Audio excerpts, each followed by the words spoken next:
اعوذ باللہ من الشیطان الرجیم بسم اللہ الرحمن الرحیم ایاک نعبد و ایاک نستعین۔ دوستو، مکہ مدینہ میں جب پاکستانی جاتے ہیں تو وہ بھیک مانگنا شروع کر دیتے ہیں۔ اکثر تو پوری فیملیاں یہی کام کرتی ہیں۔ افطار کے دسترخوان سے دہی بن کے 2-3-4 پیکٹس پرس یا کپڑوں میں چھپا کر رفو چکر ہو جاتے ہیں۔ مقدس مقامات جیسے غار ہرا وغیرہ میں اپنی خالہ، پھپھو، چاچا سب کے نام لکھ کر آنا کہ یا اللہ ارشد کو یہاں بلا لے، یا اللہ یہاں آنے والوں کی مغفرت فرما، جو بھی یہاں آئے مجھ خاکسار کو اپنی دعا میں یاد رکھے، من جانب قیوم علی، یا اللہ میرے دشمنوں کو نست و نابود کر دے، وغیرہ وغیرہ۔ غلافہ کعبہ کے بعد مسجد نبی صلی اللہ علیہ وسلم کے قالین کے دھاگے نوچ کر یا کاٹ کر بطور تبرک لانا، اور امی ابا کے کفن میں رکھنے کی پلاننگ کرنا۔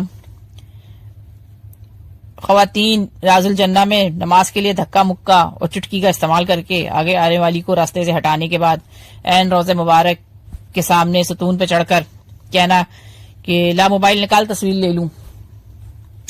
کھجور کی گٹلیاں اور بسکٹ کے ریپر قالین کے نیچے چھپا دینا۔ مسجد نبی صلی اللہ علیہ وسلم کے اندر رکھے زمزم کے کولر کے سامنے اسکارف کھول کر گلے اور بالوں پر زمزم ملنا اور سارے ایریا کو پانی میں چھم چھم کر دینا۔ پھر عربی خاتمہ کے ہاتھوں عربی میں ذلیل ہو کر تھوڑی دیر بعد پھر یہی حرکت دوبارہ دہرانا۔ کیونکہ پاکستان میں خواتین کا مساجد میں جانے کا رواج نہیں ہے، اس لیے اکثریت کو جماعت سے نماز نہیں آتی۔ جماعت میں کھڑے ہوتے ہی تماشے بازی کا مظاہرہ کرنا شروع کر دینا۔ کچھ پتہ ہی نہیں کہ کرنا کیا ہے، کبھی نظر ادھر تو کبھی نظر ادھر، جو جیسا کر رہا ہے اس کو فالو کر لو، خوب غلطیاں کرنا۔ مرد حضرات بھی پیچھے نہیں ہیں، روزہ مبارک کے سامنے گھر پر ویڈیو کال ملا کر سلام کروانا۔ امی یا بیگم بیڈ پہ لیٹی ہوئی ہیں، پیچھے سے سارے مرد دیکھ رہے ہیں، لیکن عاشق مگن ہے کہ امی بس جلدی سے سلام کر لیں۔ پریشان مت ہو شبانہ، اگلی بار تم بھی یہاں ہوگی۔ پیچھے سے پوری قوم شبانہ کا دیدار کر رہی ہے، استغفر اللہ۔ ایئرپورٹ پر واش رومز میں کمبورڈ لگے ہوتے ہیں جن پر بیٹھنا ہماری عادی عوام کو نہیں آتا، تو جوتے چپلے لے کر کمبورڈ پر WC کے سٹائل میں بیٹھ جاتے ہیں۔ حرم کے صحن میں چپل بیگ سے نکال کر زور سے پٹکنا اور پھر پہننا، حالانکہ وہاں بولنا بھی نہیں چاہیے زور سے، اور آپ چپل زمین پہ زور سے مار رہے ہیں۔ خواتین کا مسجد نبی صلی اللہ علیہ وسلم کے اندر بیٹھ کر گھریلو سیاست پر کھل کر تبصرے کرنا۔ ہماری پیاری خواتین عبایا پہننا گناہ سمجھتی ہیں، شاید بہت بڑی تعداد میں لون کے چھلکس جیسے کپڑے میں گھومتی پائی جاتی ہیں۔ مسجد نبی کے صحن میں ویل چیئر رکھی ہوتی ہیں تاکہ ضرورت مند افراد استعمال کریں، تو اس کو اپنی پھر جاگیری سمجھ لی جاتی ہے،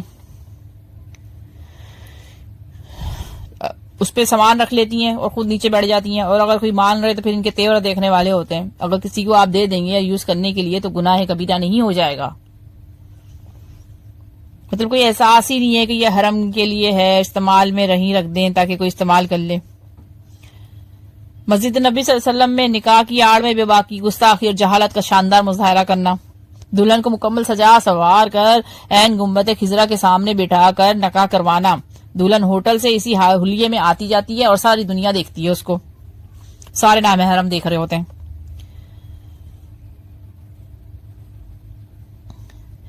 ہو سکتا ہے کوئی بات میرے ذہن سے نکل گئی ہو، تو یہ سارے باتیں بیان کرنے کا مقصد یہی ہے کہ شاید تھوڑی سی شرم آ جائے ہمیں، ہم اپنے گریبان میں جھانک کر اس نام نہاد عشق کو دیکھنے کا موقع ملے، جس عشق کے بعد ہم ادب نہیں سیکھ پاتے۔ تو دراصل یہ عشق ہے ہی نہیں، کیونکہ جو عشق محبوب اور اس کے در کا ادب نہ سکھائے، محبوب کی لائی ہوئی شریعت نہ سکھائے، وہ عشق نہیں، خالی دعویٰ ہے۔ چونکہ زیادہ تر خواتین میں رہی ہوں تو میرا یہی مشاہدہ تھا۔ مرد حضرات کون کون سے کارنامے کرتے ہیں وہ آپ اپنے کمنٹ میں بتا دیجئے۔ ہمیں بطور ایک قوم اخلاقی تربیت کی بہت زیادہ ضرورت ہے، بہت توجہ کی ضرورت ہے ہمیں اپنے اوپر، ہماری آنے والی نسلوں کے اوپر، کہ اگر ہم ایسا سب کچھ کر رہے ہیں تو آگے نسلیں کیا کریں گی. جناب سوچئے سمجھیے کہ ہم کہاں جا رہے ہیں، کس ڈگر پہ چلے گئے ہیں. اللہ ہم سب کو عقل سلیم عطا کرے، ہماری رہنمائی فرمائے. آمین یا رب العالمین.